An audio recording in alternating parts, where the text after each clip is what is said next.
जिसके घर में देवाधिदेव महादेव आकर बैठ जाते हैं, उसके घर की चिंता स्वयं महादेव की हो जाती है, स्वयं शिव की, स्वयं करुणा सागर शंकर की, स्वयं दया सागर शिव की, स्वयं शिव उसको संभालते हैं। बस इतना नियम, इतना सा निवेदन कि शंकर पर विश्वास पूर्णता के साथ करिए। कोई जिंदगी में ऐसा संकल्प अपने भीतर ना धारण करिएगा जिस संकल्प के कारण हम शंकर से दूर हो जाए।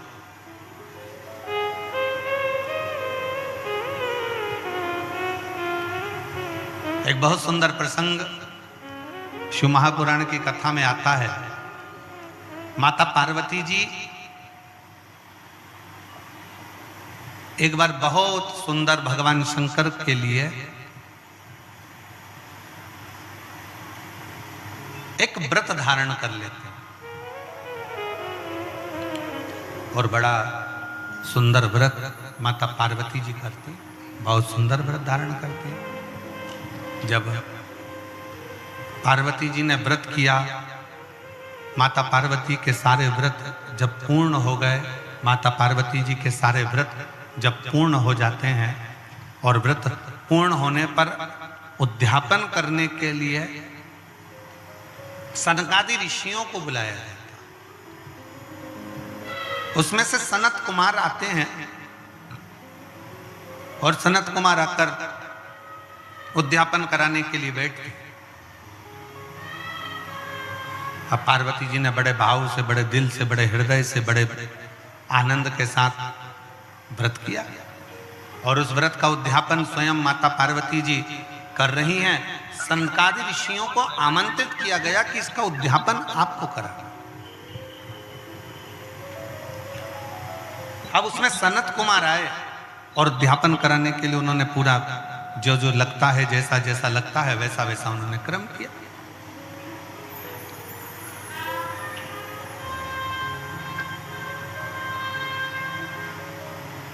सनत कुमारों ने जैसे ही उद्यापन कराने के लिए बैठे और सनत कुमारों ने कहा कि माता आप व्रत तो करियो, मना नहीं है, आप उद्यापन भी कर रही हो, मना नहीं है, पर एक बात है मां, इस उद्यापन की दक्षिणा आपको देना पड़ेगा।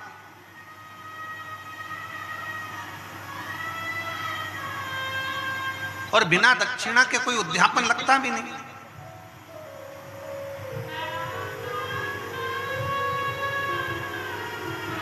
अब जैसे पशुपतिनाथ का व्रत किस किसने किया, जरा हाथ उठाओ तो जरा। सबने करा है? रखो। पशुपतिनाथ का व्रत कितने सोमवार का होता है? जम के बोलो जरा। 5। कितने दिए लगते हैं? 6 दिए। मंदिर में कितने लगते हैं? 5। अपने दरवाजे पर 1। प्रसाद के कितने हिस्से होते हैं? 3। मंदिर में कितने रखाते हैं? 2। एक हिस्सा अपने को स्वयं खाना। अब कई लोगों के मन में एक प्रश्न अड़ता है कि गुरुजी हमने 5 व्रत करे, अगर संतोषी माता का व्रत करते हैं तो उसका उद्यापन होता है, लक्ष्मी जी का वैभव लक्ष्मी व्रत करते हैं तो उसका उद्यापन होता है, हम गुरुवार का व्रत करते हैं तो उसका उद्यापन होता है, सोमवार का व्रत करते हैं उसका उद्यापन होता है, प्रदोष का व्रत करते हैं उसका उद्यापन होता है, एकादशी का व्रत करते हैं उसका उद्यापन होता है, हम देवी जी का व्रत करते हैं नवरात्रि का, उसका भी उद्यापन होता है, करवा चौथ का व्रत करते हैं चतुर्थी का, उसका भी उद्यापन होता है, तीज करते हैं तो तीज का उद्यापन भी होता है, छठ करते हैं तो छठ का उद्यापन भी होता है। तो पशुपतिनाथ के व्रत का भी उद्यापन होता है, क्यों नहीं होता? जब एक व्रत आप चालू करते हो और 5वां व्रत जब आपका पूर्ण होता है, तब 5वें व्रत पर जब आप श्रीफल, भेंट और 108 चावल के दाने या बेलपत्री या फूल की पंखड़ी या कुछ भी सामग्री, मूंग आदि कुछ भी शंकर जी को जो आप समर्पित करते हो, 108 चावल के दाने, 108 पत्तियां, वो एक साथ नहीं चढ़ाए जाते। आप सबके स्मरण में रहे कि जैसे फूल की पंखड़ियां हैं तो वो एक एक कर कर देवादिदेव महादेव को समर्पित की जाती है। श्री शिवाय नमस्तुभ्यम, श्री शिवाय नमस्तुभ्यम, श्री शिवाय नमस्तुभ्यम, श्री शिवाय नमस्तुभ्यम, श्री शिवाय नमस्तुभ्यम, श्री शिवाय नमस्तुभ्यम, या नमः शिवाय, नमः शिवाय, नमः शिवाय, नमः शिवाय। पुरुष है तो ओम नमः शिवाय, ओम नमः शिवाय, ओम नमः शिवाय, ओम नमः शिवाय। जिस मंत्र का आप उच्चारण कर रहे हैं, जिस भाव से आप मंत्र का उच्चारण कर कर 108 चावल के दाने या बेलपत्र या पुष्प जो भी समर्पित कर रहे हैं श्रीफल के साथ में, ये जानकर करें कि वो शंकर जी के पशुपति नाथ व्रत का उद्यापन है। और उस उद्यापन को आप 108 बार भगवान का नाम जाप कर कर भगवान को जो समर्पित कर रहे हैं, उससे शिव को प्रसन्न कर रहे हैं। अब कहा पार्वती जी ने जैसे व्रत करा और सनकादि ऋषियों से कहा कि आप इसका उद्यापन करा, और सनत कुमारों ने कहा कि इसका दक्षिणा लगेगी। अब आप जब पशुपति नाथ का व्रत पूर्ण कर लेते हो तो दक्षिणा भी लगती है। इसलिए आपसे क्या कहा गया था, श्रीफल के साथ में कोई भी दक्षिणा आप जो बन सके वो भगवान शंकर को समर्पित करिए, जो बन सके, जैसा बन सके, जैसा आप रख सके, जैसा आप दे सके, उसे आपसे जो बने वो दक्षिणा उस श्रीफल के साथ रखें। और 108 चावल का दाना, मूंग का दाना या बेलपत्र या पत्ती या पुष्प या जो भी सामग्री आप समर्पित कर रहे हैं वो आप समर्पित करते जाएं, शिव की आराधना करते जाएं, विनय करते जाएं, निवेदन करते जाएं, अर्चना करते जाएं, विनती करें शिव जी से, निवेदन करें शिव जी से, आराधना करें शिव जी से।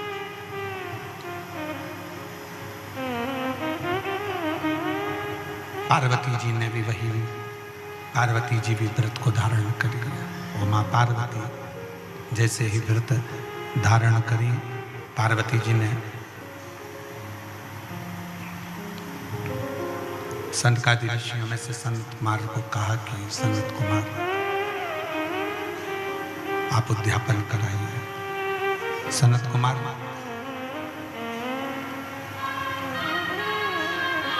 आप उद्यापन करें। सनत कुमार स्वयं उद्यापन कराने के लिए आतुर हो गए।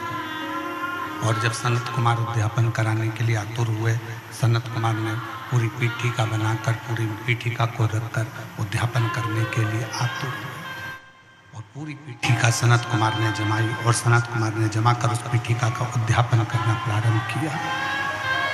और जैसे उद्यापन करना प्रारंभ किया, उद्यापन करने के लिए जैसे आतुर हुए, और जैसे उद्यापन करने के लिए आतुरता उन्होंने बरपी और उद्यापन करने के लिए सामने पीठिका बनाई और कह दिया माता से, माँ इसकी दक्षिणा लगेगी, इसकी दक्षिणा आपको देना पड़ेगा, दक्षिणा देना पड़ेगा। और दक्षिणा देने के लिए जब पूछा गया कि दक्षिणा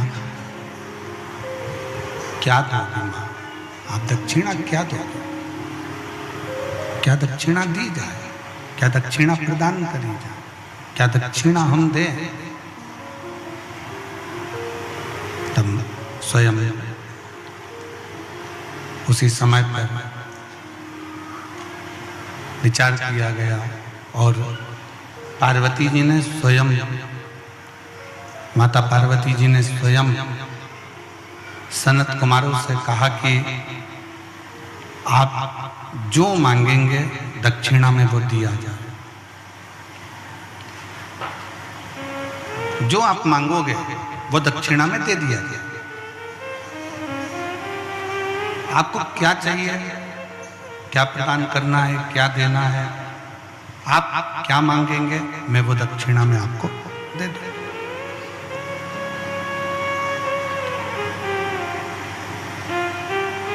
आपकी जो इच्छा हो वो दक्षिणा में मांगो। ठीक है मां, वचन देती हो ना मां? सनत कुमार ने पूछा माता पार्वती जी से, आपको वचन देना पड़े। मैं वचन देती हूं, पार्वती जी कहती हैं जो मांगोगे दक्षिणा में वो मैं तुम्हें दूंगी, जो मांगो।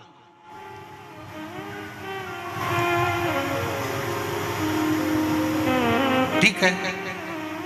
और मां जगत जननी जगदम्बा ने उद्यापन किया। शिव महापुराण की कथा एक बात बहुत अच्छे से कहती है, पूरे साल आप 1 लोटा जल शंकर जी को समर्पित करते हो। कितना समर्पित करते हो? जम के बोलो जरा। 1 लोटा जल। सावन में कितना लोटा जल समर्पित करते हो? जम के बोलो जरा। 2 लोटा।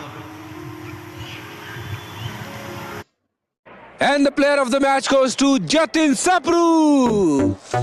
Player चाहे क्रिकेट। कभी विचार किया आपने कि हमारे 1 लोटा जल जो हम पूरे साल समर्पित करते हैं, पूरे वर्ष समर्पित करते हैं, और सावन के महीने में जब हम 2 लोटा जल देवाधिदेव महादेव को समर्पित करते हैं, तो ये समर्पण का भाव क्या कहता है कि हम अपने वर्ष भर के 1 लोटा जल का भाग जो शंकर को चढ़ा रहे हैं, उसका हम उद्यापन ही कर रहे हैं।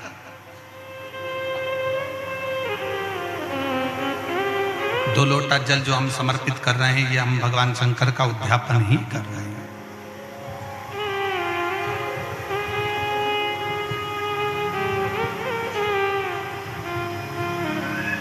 कभी कभी शिव महापुराण की कथा कहती है, कभी कभी जितने शिव भक्त बैठे हैं, बड़े सावधानी से सुनिएगा, जितने आस्था चैनल पर सुन रहे हैं, जितने फेसबुक यूट्यूब पर सुन रहे हैं, और जितने इस कोकपुर कांकेर की इस पवित्र धरा पर बैठकर सुन रहे हैं, वो भी श्रवण करें। कभी कभी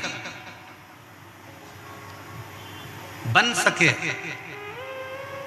एक बेलपत्र, उस बेलपत्र के मध्य भाग में बीच वाली पत्ती पर लाल चंदन और दोनों पत्तियों पर पीला चंदन, नीचे वाली दोनों पत्तियों पर पीला चंदन, बीच वाली पत्ती पर लाल चंदन और दोनों पत्तियों पर पीला चंदन, और इसी बेलपत्र के साथ में जो लाल चंदन वाला जो पत्ती है, उस पर एक श्वेत पुष्प, सफेद फूल रखकर आप अपनी कामना कर जब आपको जल चढ़ाते चढ़ाते 3 महीना, 4 महीना, 5 महीना, 6 महीना आपके हो जाए, और बाबा देवाधिदेव महादेव को जल चढ़ाते चढ़ाते समय बीत जाए, तब बाबा से अपने दिल की बात कहने के लिए लाल चंदन, सफेद पुष्प, पीला चंदन दोनों पत्तियों पर अपने हाथ में लेकर कामना कर अशोक सुंदरी वाली जगह पर जब हम उसको समर्पित कर देते हैं। अशोक सुंदरी की जगह मालूम है ना आप?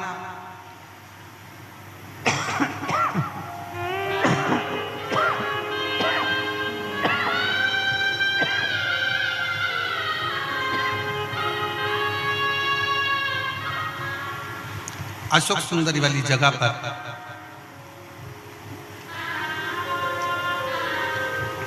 ये शिवलिंग जलाधारी और उसके सामने का जो भाग है, उसके मध्य भाग में अशोक सुंदरी का स्थान।